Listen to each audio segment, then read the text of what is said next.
اے نبی صلی اللہ علیہ وآلہ وسلم، اپنے پروردگار کا نام لے کر پڑھو جس نے تمام کائنات کو پیدا کیا، جس نے انسان کو خون کی پھٹکی سے بنایا۔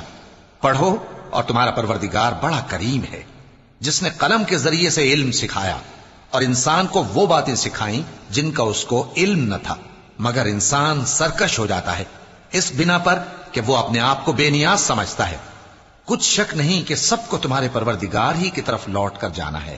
کیا تم نے اس شخص کو دیکھا جو منع کرتا ہے، یعنی ایک بندے کو جب وہ نماز پڑھنے لگتا ہے؟ بھلا دیکھو تو اگر یہ راہ راست پر ہو یا پرہیزگاری کا حکم کرے تو منع کرنا کیسا؟ تو اس کا انجام کیا ہوگا؟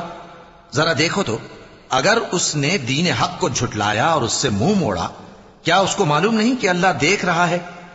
دیکھو، اگر وہ باز نہ آئے گا تو ہم اس کی پیشانی کے بال پکڑ کر گھسیٹیں گے، یعنی اس جھوٹے خطاکار کی پیشانی کے بال، تو وہ اپنے یاران مجلس کو بلا لے، ہم بھی دوزخ کے فرشتوں کو بلائیں گے۔ دیکھو، اس کا کہا نہ ماننا اور سجدہ کرنا اور اللہ کا قرب حاصل کرتے رہنا۔ چونکہ آیت سجدہ تلاوت کی گئی ہے، لہذا سامعین پر سجدہ واجب ہے۔